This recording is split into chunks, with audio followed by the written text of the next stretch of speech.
Gente, agora nós vamos conversar dentro de alguns minutos com uma das figuras mais importantes em toda essa nossa discussão e em todo o trabalho prático que vem sendo feito a respeito não só do Código Florestal, mas do processo de desenvolvimento na região da Amazônia, que é o Paulo Barreto. Paulo Barreto dirige o Imazon e, em vez de explicar o que é o Imazon, eu ia dizer para vocês, eu vou deixar que ele explique, mas ele ainda não está na linha, se eu entendi bem. É isso? Tá. Daqui a pouquinho ele vai... Paulo Barreto vai entrar. Paulo Barreto, Beto Veríssimo, o Imazon é uma organização que recebeu vários prêmios internacionais e, para quem não sabe, o Imazon faz um monitoramento muito minucioso e tecnicamente muito competente sobre as áreas de desmatamento na Amazônia. Quando a gente examina a qualidade técnica, o comprometimento social e o valor científico do trabalho de diversas instituições atuando na Amazônia, como o Imazon, enfim, vários outros, a gente vê que enfim, o absurdo de falar das organizações não governamentais como organizações pouco comprometidas com o país. Paulo Barreto, você está me ouvindo? Oi, Paulo, é Ricardo Abramovay, você está me ouvindo? Eu estou ouvindo, mas está baixo. E agora, você está me ouvindo? Está baixinho ainda. Tem como aumentar antes da gente começar a nossa conversa? Pessoal aí da técnica. Vamos lá. Oi, Paulo. Oi. Você está onde? Eu estou em Belém. Você está em Belém.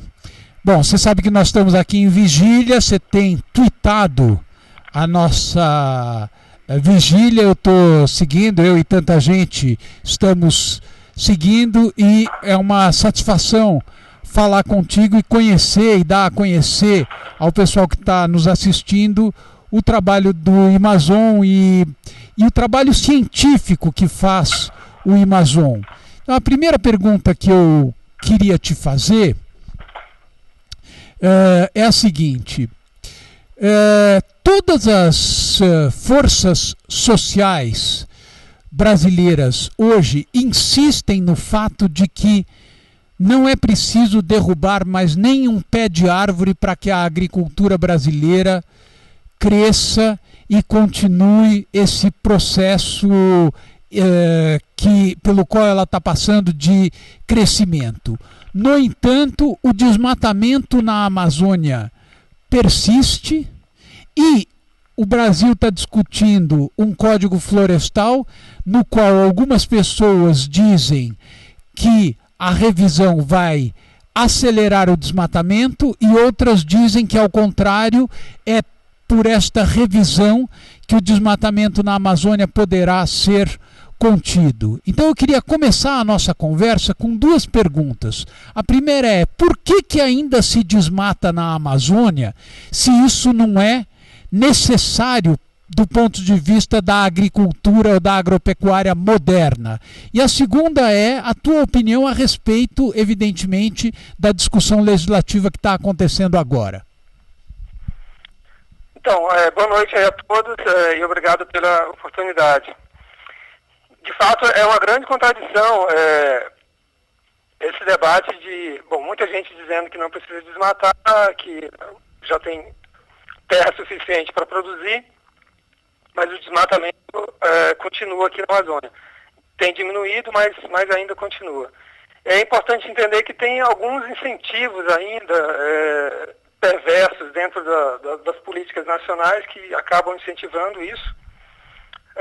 Um deles é que ainda existe um crédito subsidiado que acaba incentivando uma expansão de agropecuária, apesar de ele não ser concedido para desmatar novas áreas, mas ele torna as atividades mais atrativas, agropecuária em algumas regiões, e as pessoas desmatam com seu próprio capital para ter acesso depois a esse crédito subsidiado e aí tornando-se lucrativo, né, esse tipo de investimento. Acho que esse é um ponto. Um outro ponto tem a ver com a forma de ocupação da região, em que as pessoas acabam desmatando terras públicas para sinalizarem que estão ocupando aquelas áreas com interesse de depois conseguir se apossar e com a expectativa de algum momento no futuro ter uma titulação dessas áreas. Isso então, ainda essa acontece. Falta de cuidado com as terras públicas facilita esse desmatamento para demarcar a posse, para demonstrar que está ocupando a área. Então, esses são dois aspectos. Mas também tem um terceiro, que eu acho que tem sido pouco avaliado, tem uma agricultura de subsistência, né? Tem pequenos produtores em várias áreas também que fazem uma agricultura de subsistência, desmatam áreas pequenas. E aí eu diria que esse é um desmatamento que seria mais difícil de tratar, de coibir, porque envolve aí a sobrevivência de pequenas famílias que fazem uma agricultura de corte e queima. Mas os números indicam que esses duas situações do desmatamento por causa de incentivos perversos, que tem a ver com a parte fundiária e a parte de crédito, continuam, são mais importantes. Esta ocupação ilegal essa tentativa permanente de se apropriar de terras públicas, transformando-as em terras privadas, não existe algum movimento na Amazônia, uma espécie de pacto para que isso seja interrompido, ou é algo que é excessivamente disperso? E qual é a dificuldade para você interromper esse processo de ocupação e apropriação ilegal de terras públicas? Então, nos últimos anos, aconteceram alguns... Alô? Oi, estamos te ouvindo. Está ouvindo? Então, nos últimos anos, aconteceram alguns movimentos de políticas públicas para combater essa ocupação desordenada. E muito importante foi a criação de áreas protegidas, criando aí unidades de conservação e também demarcando terras indígenas, porque parte dessas ocupações aconteciam até mesmo em áreas que eram ocupadas tradicionalmente por populações indígenas e em outras áreas que eram que tinham uma prioridade para criar unidades de conservação. Então, essa criação de áreas protegidas ajudou a tirar alguma dessas áreas que tinham uma tendência a serem ocupadas.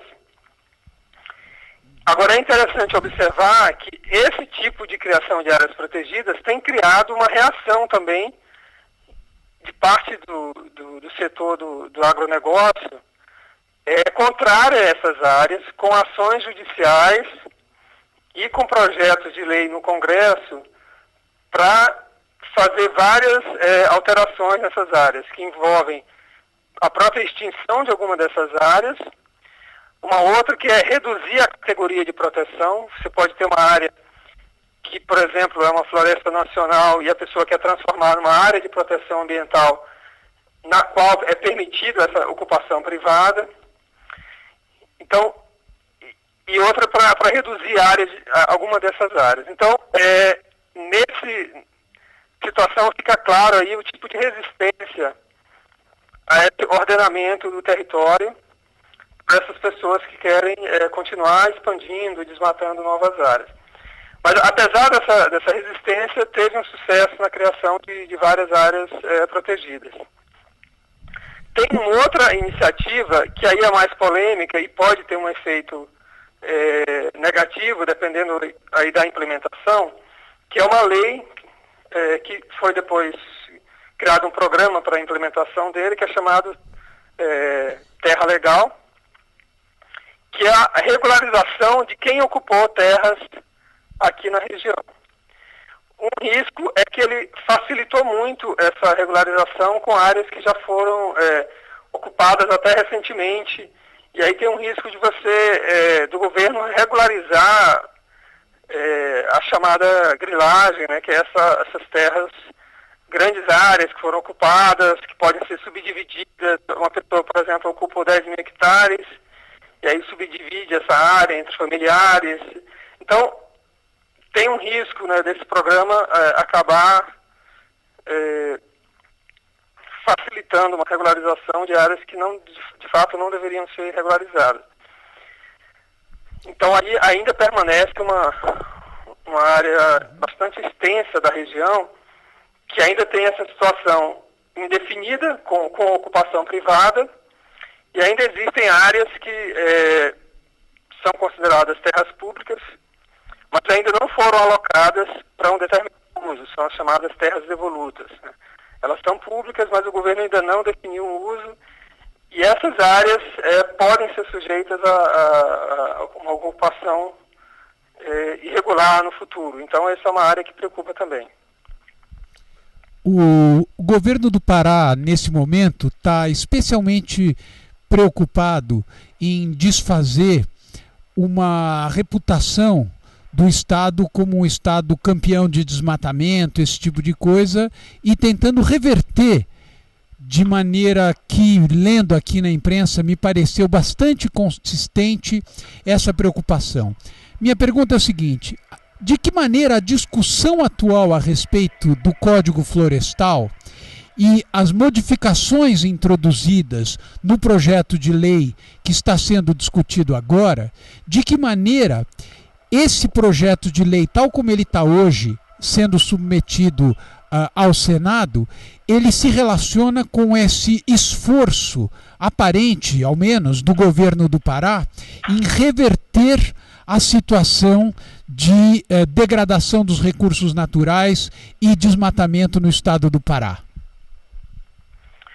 Eu acho que aqui no estado teve uma situação que é interessante, que começou com a própria medida do governo federal de fazer o chamado embargo econômico de áreas que foram desmatadas ilegalmente. Então, se alguém desmatou uma área ilegalmente, e o IBAMA vai lá e tem uma multa em relação a essa área é mapeada, e a informação dessa área, o mapa dessa área e do proprietário fica disponível na internet, e se alguém comprar o produto oriundo dessa área, ele está sujeito também à penalidade. Então, frigorífico, por exemplo, que compre carne, gado, né, de uma área dessa, ele está sujeito a uma penalização. O outro elemento foi a lista dos municípios que mais desmataram, e aí entraram alguns municípios do Pará, e isso também criou uma pressão para esses municípios tentarem essa lista, porque a presença na lista traz desvantagens para o município, tem a ver com redução de crédito, não ter a possibilidade nem de ter uma licença para desmatar, nem que seja legal. Então cria algumas restrições. Então, e o Ministério Público agiu de forma muito adequada com base nessa nova legislação e fez uma ação contra os frigoríficos que estavam comprando de áreas que tinham sido embargadas, né? Então isso colocou uma pressão para que o Estado todo se posicionasse realmente em direção a reduzir o desmatamento, os municípios saírem dessa lista. Então isso tem sido bastante interessante.